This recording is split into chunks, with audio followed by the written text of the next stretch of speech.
Thursday night was supposed to be like any other, but instead, my wife of 20 years blindsided me with something I never expected. As I sat there, barely able to process her words, the woman I'd loved since we were teenagers calmly announced that she had plans to go on a date the next evening, with a guy from work. The words hit me like a sucker punch, and I could feel the room start to spin as I stared at her in disbelief. Her name is Emma, and we've been together since high school. She was my first love, and we got married just after she found out she was pregnant with our first daughter. We were young and wild about each other, and despite the odds, we made it work. I built my landscaping business from the ground up, and before long, we had a pretty comfortable life. 2 beautiful daughters, a house that felt like home, everything seemed perfect. At least, it did to me. Apparently, Emma had been feeling down since the kids went off to college, something she never bothered to mention until now. As she sat across from me, explaining how Jack, her friend from accounting, had been helping her through her rough patch, I felt like my whole world was collapsing. It wasn't just that she had been turning to another man emotionally, it was that she was planning to spend the night with him, just to see how it goes. I wanted to shout, to throw something, anything to release the rage boiling inside of me, but I didn't. Instead, I just sat there, staring at her while she nervously fidgeted with her hands. She told me she wasn't doing this to hurt me, that she needed to do it for herself. The nerve. After 20 years together, this was how she repaid me, by going out with some guy from work, some guy who probably saw her as an easy target. Jack wasn't just a coworker. He was married with 3 kids of his own. I couldn't wrap my head around how he managed to fool her into thinking he was helping when, in reality, he was just another guy looking for an affair with a married woman. But no matter what I said or did, Emma's mind was made up. She was going out with him the next night, and there was nothing I could do to stop it. I couldn't stand to look at her any longer. I finished my drink, stood up, and without a word, started packing my bags. She followed me, pleading with me not to be mad, begging me to understand. It's just one night, just one date, she kept saying, as if that made it any better. I grabbed enough clothes for a couple of days and walked straight out to my car, ignoring her desperate calls behind me. That night, I checked into the Ritz-Carlton. I didn't care about the cost, if I was going to suffer, I'd do it in style. As I sat there in that plush hotel room, alone with nothing but my thoughts and the anger coursing through me, I knew one thing for certain, this wasn't over. The next morning, I woke up in that fancy hotel bed, still fuming. I couldn't believe Emma was actually going through with it. The woman I had loved, cherished, and built a life with was about to throw it all away for some thrill with a coworker. I couldn't just sit by and do nothing, so I decided to take matters into my own hands. I called my brother, Rob, who works as a detective in Miami. Rob's the kind of guy who gets things done without asking too many questions, and I knew he'd be able to help me out. I told him the whole story, and after a long silence, he said he was sorry but had a plan. "I'll get in touch with one of my guys," he told me.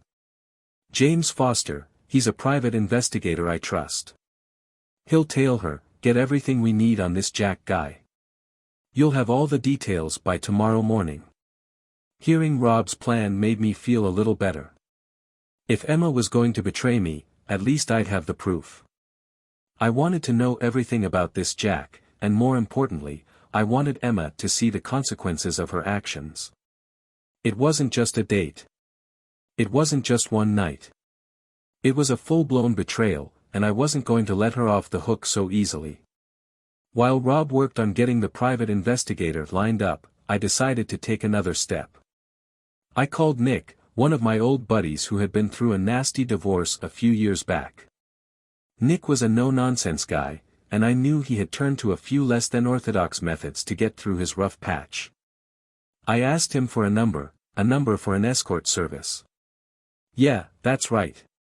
If Emma was going to have her fun, I was going to have mine too. Nick didn't ask many questions. He gave me the contact info, and within an hour, I had a date lined up with a young blonde who'd play the part of a loving girlfriend for the night. I wasn't looking for love, or even a long-term solution. I just wanted to feel like I had some control over my life again. And if Emma happened to find out, well, maybe she'd realize just how much she was hurting me. By Friday afternoon, everything was set in motion. The private investigator would be following Emma and Jack, gathering every piece of evidence I needed. And I'd be spending my evening with someone who, for a few hours at least, would make me forget the mess my life had become. As I sat in my office, ignoring the constant stream of texts and calls from Emma, I couldn't help but think back to the early days of our relationship. We'd been so happy, so in love. How had things gone so wrong? I used to think that treating Emma like a queen would be enough, but now I saw it differently. Maybe I had been too soft, too accommodating. But no more. This time, I was going to fight back, and I wasn't going to be the only one feeling the pain. Friday night came faster than I expected, and with it, a strange sense of finality. I had never imagined this was where we'd end up, Emma and me, living in different worlds, pretending everything was fine while it was crumbling right in front of us. That night, while Emma was out with Jack, I met up with my date. Her name was Kelsey, and she was everything I had asked for, blonde, beautiful, and most importantly, she didn't ask too many questions. We met at the hotel bar, where I made sure to tip the bartender a little extra to keep things discreet. Kelsey was good at her job, she laughed at my jokes, touched my arm just the right way, and acted like she'd been my girlfriend for years. For a few moments, I could almost pretend I was someone else, a guy who wasn't getting walked all over by his wife. But deep down, I knew this was just a temporary fix. As the night went on, I found myself checking my phone more than I should have, waiting for updates from James, the private investigator. Around 10 p.m., I got the first text. They're at the restaurant, holding hands, it read, and a photo followed, a picture of Emma and Jack, smiling, looking like a happy couple. My stomach churned as I stared at the image. I knew things were bad, but seeing it with my own eyes made it all so much more real. By midnight, more pictures came in. They weren't just having dinner anymore. They had moved on to some upscale club downtown, dancing, drinking, getting closer by the minute. There was a picture of them on the dance floor, his hands on her hips, her head resting on his shoulder. And then, the one that broke me, one of them kissing. My heart pounded in my chest as I looked at the image over and over, trying to make sense of it. It wasn't just one night, it wasn't just a casual date.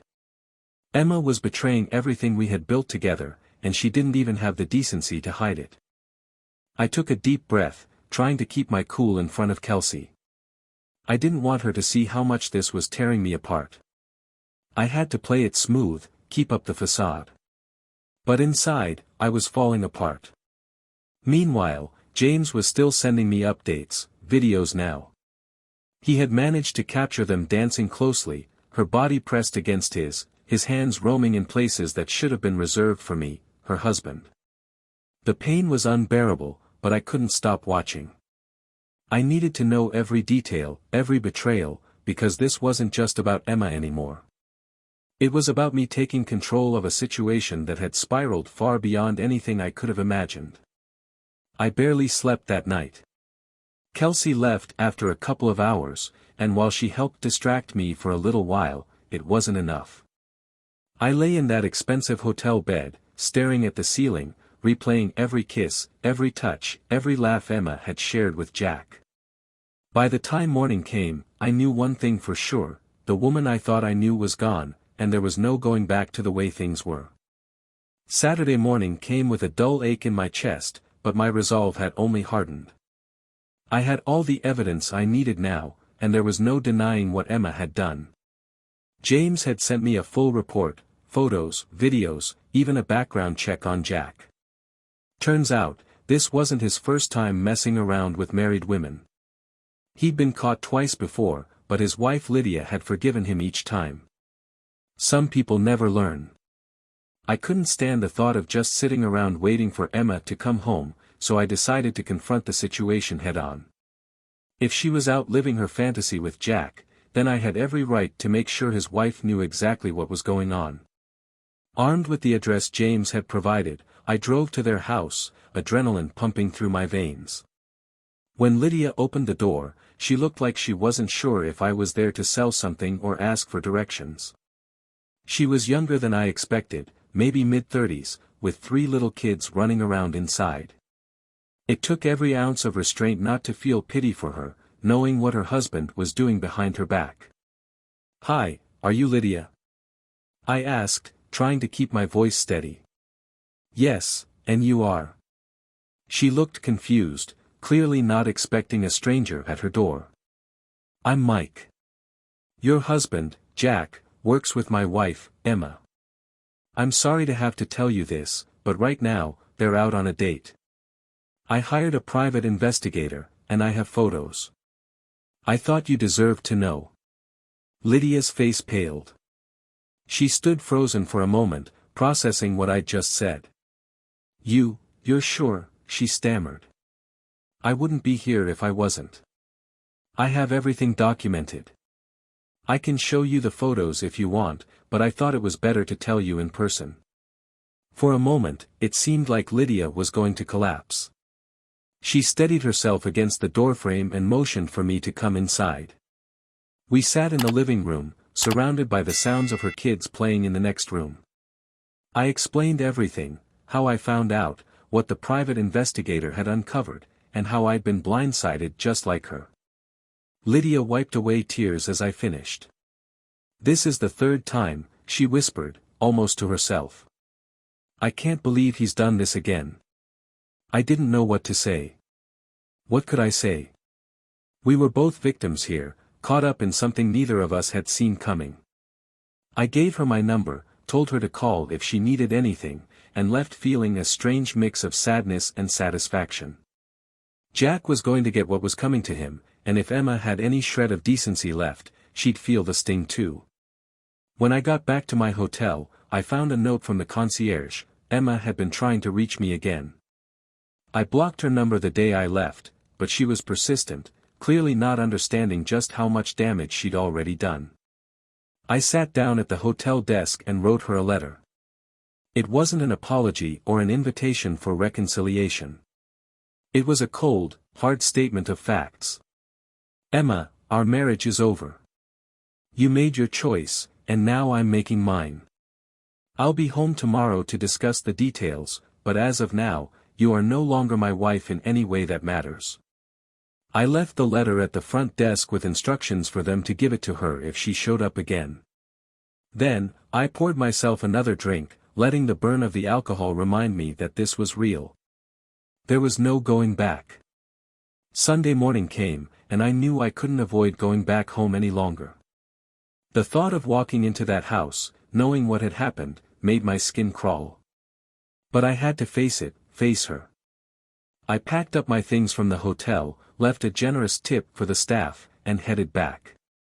The drive felt longer than it should have, and the closer I got to home, the heavier my heart became. When I pulled into the driveway, there was Emma's car, just as I expected. I could see her through the front window, sitting at the kitchen table, probably waiting for me.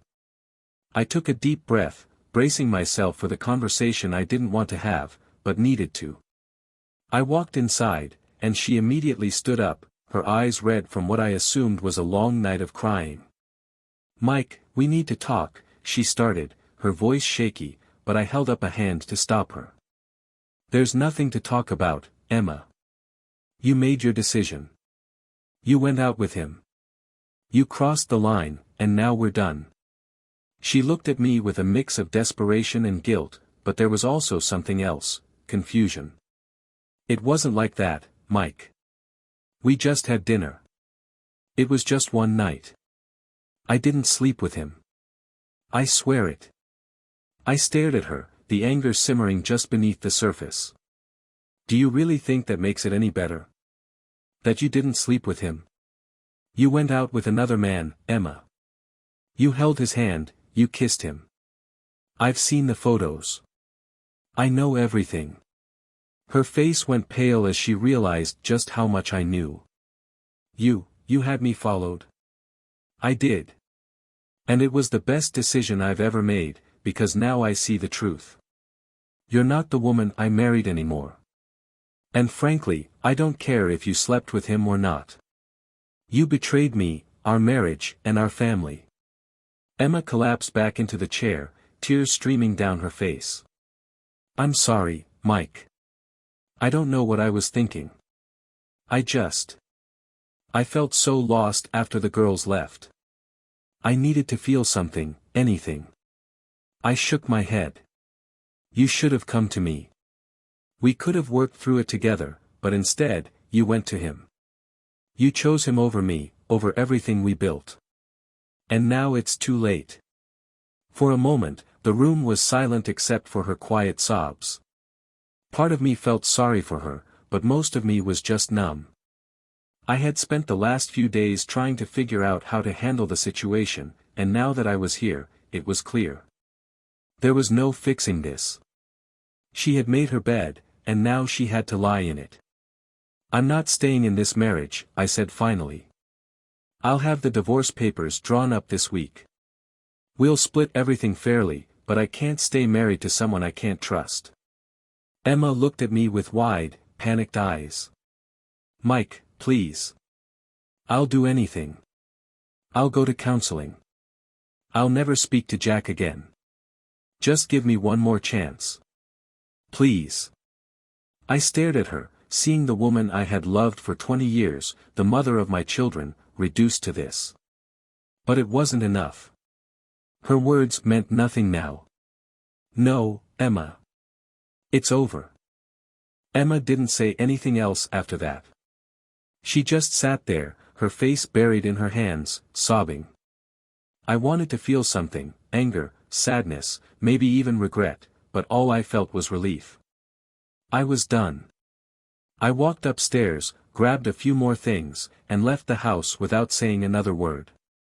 That night, I stayed at a friend's place. Nick, the same guy who had given me the number for the escort service, was going through his own issues, so we sat around and talked about life, women, and how things could go so wrong after you think you've got it all figured out. It helped to have someone who understood, even if our situations were a little different. The next few weeks were a blur of meetings with lawyers, dividing up assets, and trying to explain everything to our daughters without making it too complicated. They didn't know all the details, and I didn't want them to. As far as they were concerned, their mom and I just grew apart. I wasn't about to let them see how messy things had really gotten. Emma, for her part, tried to make things right. She went to therapy, stopped seeing Jack, and made all the promises she should have made before things got out of hand. But it was too little, too late. The trust was gone, and without trust, there's nothing left to build on. I kept my distance from Emma, focusing on moving forward with my life. I poured myself into work, trying to get back to some semblance of normal. The landscaping business kept me busy, and I was grateful for the distraction. The nights were the hardest, though. When everything got quiet, the reality of what had happened would settle in again, but over time, even that started to fade. The pain dulled, replaced by a sense of peace. One day, I ran into Lydia. She thanked me for telling her the truth about Jack. She'd kicked him out shortly after I told her everything, and their divorce was in the works. She said she couldn't believe she had forgiven him so many times before, but now that she had the full picture, she knew it was the right choice to walk away. We talked for a while, two people who had been burned by the same flame, and for the first time in a while, I didn't feel so alone. As for Emma, she moved into a smaller place across town. We kept things civil for the sake of our daughters, but we both knew it would never be the same. She apologized again and again, but I could never shake the image of her with Jack, the lies she told, and the trust she shattered. There was no going back from that. Looking back now, I see it all a little clearer. Sometimes, things fall apart, and no matter how much you try to hold on, you have to let go. Emma and I had a good run, but in the end, we just weren't meant to grow old together. She made her choices, and I made mine. The lesson? No matter how much you love someone, no matter how many years you've shared, people change. And sometimes, the person you thought would always be there turns out to be someone you never really knew at all. And as for me, I'm still figuring it out. But for the first time in a long time, I'm okay with that. Dear listeners, thank you for your incredible support and for tuning into my stories on YouTube. Your enthusiasm and feedback mean the world to me. Stay tuned for more exciting tales. Warm regards.